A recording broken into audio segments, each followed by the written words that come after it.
Hi, I'm Jennifer Diaz. I am a school counselor at Lanier Middle School, and I also have been a part of the Georgia School Counselors Association Advocacy Committee for 6 or 7 years. We all know that advocacy for our students is really important at the individual level, and that might mean advocating to a principal, to our administration, to teachers, or to parents for our students, or maybe even groups of students. But this video, we really hope will encourage school counselors in our state to get active in public arena advocacy.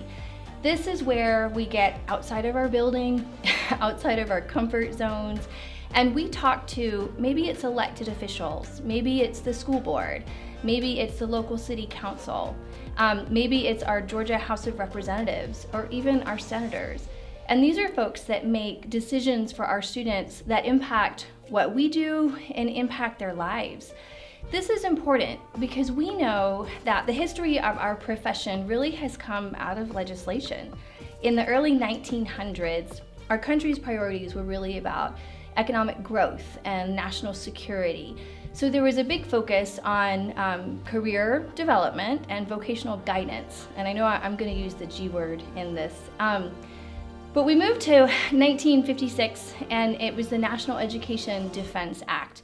And in this act, they were really talking about career guidance, career development in science and engineering areas. Then we moved to 1963, and we have the Vocational Education Act.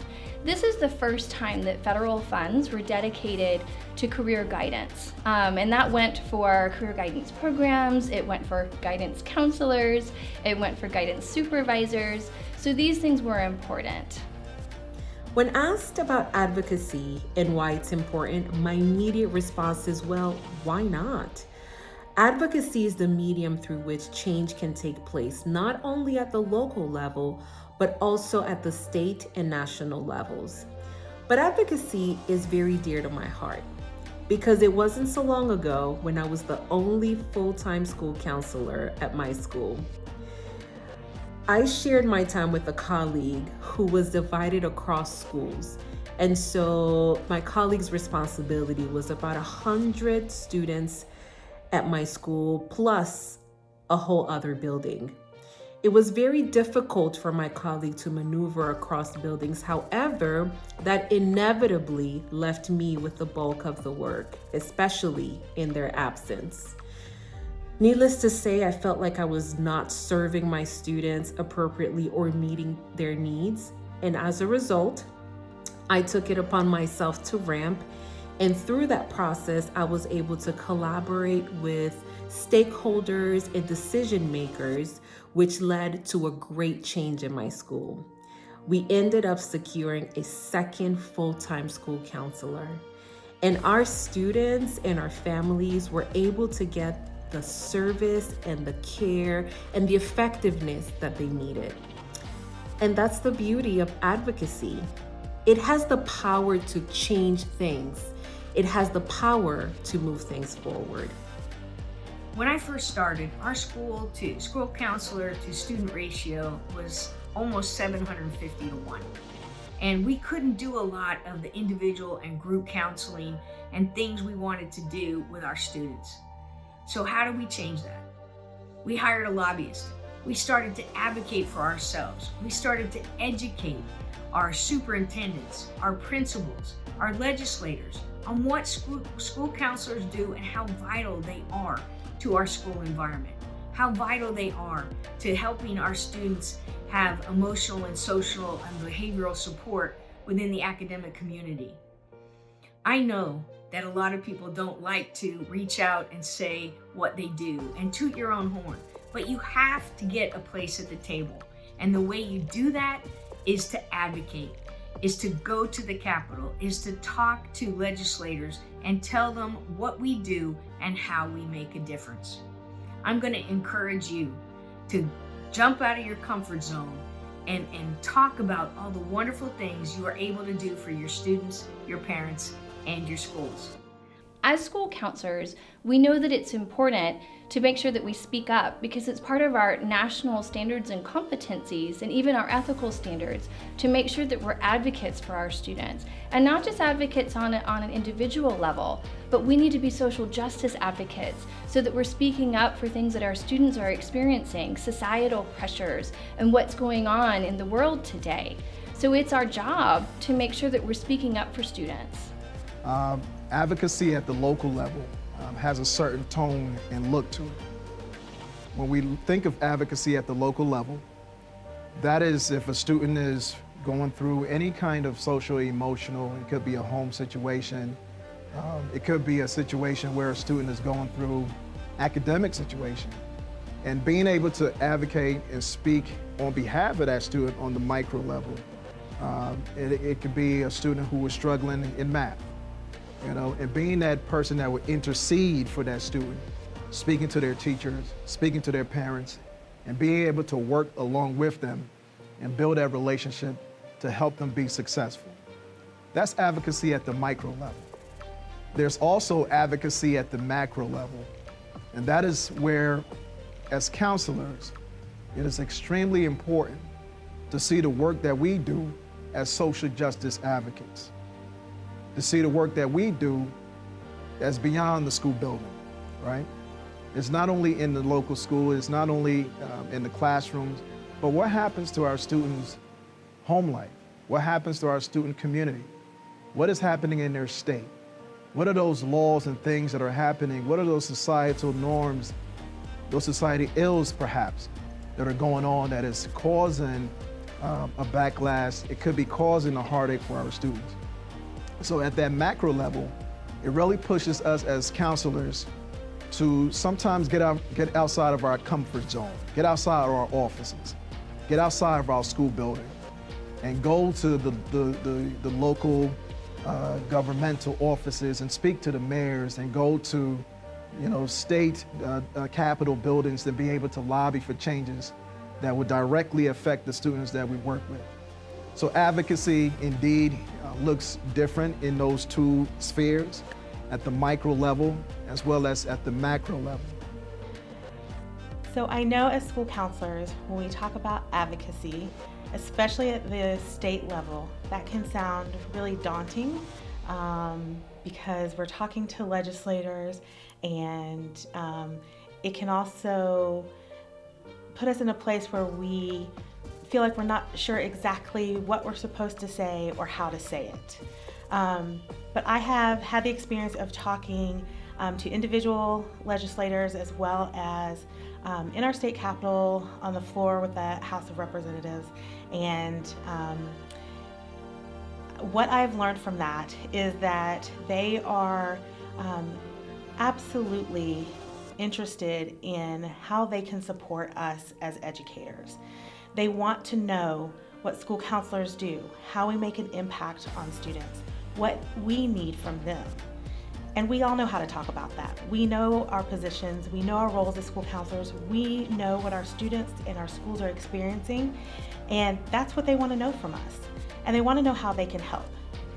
Every legislator that I've talked to, regardless of political party, has been extremely kind and supportive and open to further conversations, open to coming to the school and supporting the whole school and the counseling program, and meeting with our counseling team, our administrative team, and finding out exactly what is happening on a daily basis in our schools and what supports we need from them at the state level.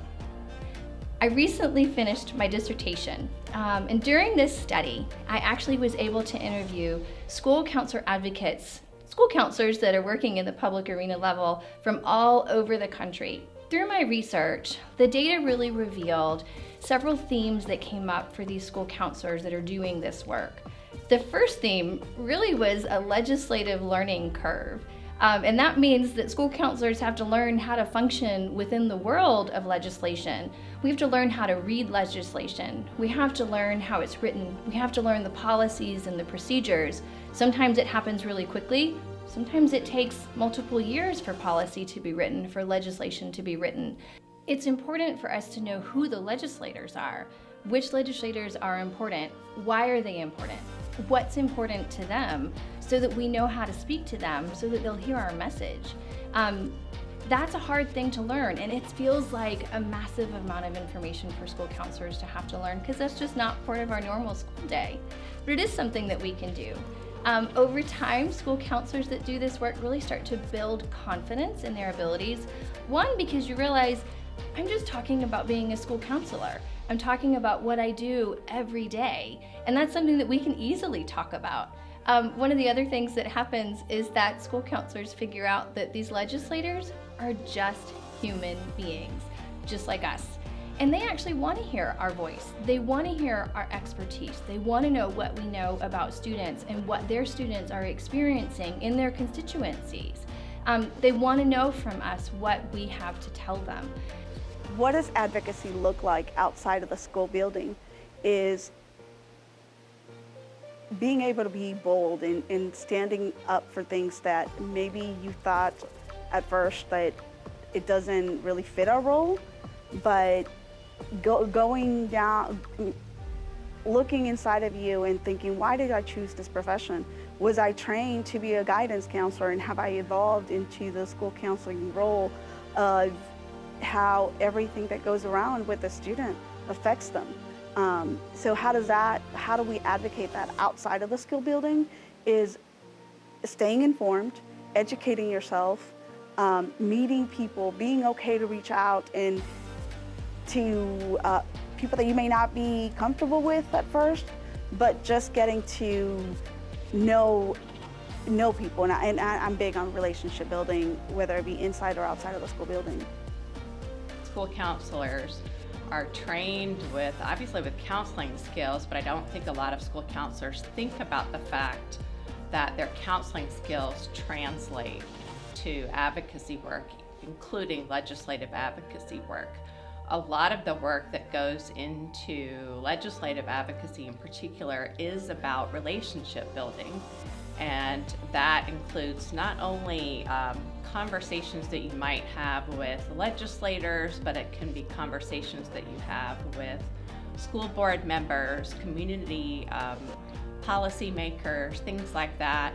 And really, those kind of officials and lawmakers want to build relationships with their constituents, and that's something that school counselors are really good at, is being able to express the concerns of the stakeholders that they work with, being able to engage in a conversation that's deep and that's meaningful, because they have those active listening skills that make them very present in a conversation. And I think a lot of school counselors underestimate the significance of those kinds of listening skills that they have, and how that translates to being able to really connect with legislators, and that's really important. So I became involved in GSCA in the advocacy position, and I work with legislators to address our ratios, our funding, and our programming.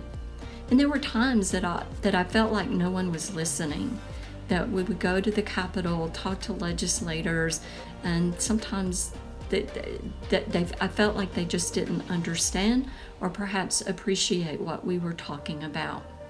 But over the years, we built relationships with legislators that later on became very instrumental in getting our ratios lowered to 1 to 450, because they were higher at that time. And that was a huge success for us, for legislators to listen, to understand, and to see the benefit of the role of the school counselor and lowering those ratios. So that work paid off, but we still had a lot of work to do. One of the things my participants really experienced is the experience of working collectively with other people. Once you get involved with your state organization, once you get involved with other counselors, it becomes this beautiful thing where you get to know people that really feel the same way that you do about schools, about students, and about our work. So it really becomes this warm, fuzzy thing where you get to be a part of something bigger. And I really believe that's a big part of how we're able to deal with some of the resistance that we experience when we advocate. My participants talked about resistance coming from legislators, of course. Maybe you have legislators that don't understand what we do. Maybe you have a legislator that was told in high school by their school counselor that they weren't meant to go to college. That's a hard thing to overcome. Maybe it's legislators that do value school counselors, but don't really see where they can put it in the budget. So those things are challenges that we have to overcome. Sometimes, though, the resistance comes internally. Maybe it's school counselors that don't understand the importance of comprehensive school counseling programs. Maybe they don't understand why it's important to get out of your offices and not just do individual work. So there's resistance from several different levels. But the easiest way to deal with the resistance really is the fact that through public arena advocacy, you are using your voice for change for students. And that's a really good feeling. As school counselors, we do work every day that happens to make students' lives better. But when you get involved in public arena advocacy, your impact is so much bigger. And you're really making a difference on a social justice level to really impact what's going on for students through legislation or through policy. So I hope that the videos from the school counselors that follow me really will encourage you to get involved with advocacy. It can be really, really simple, or it can be really, really big. Thank you so much.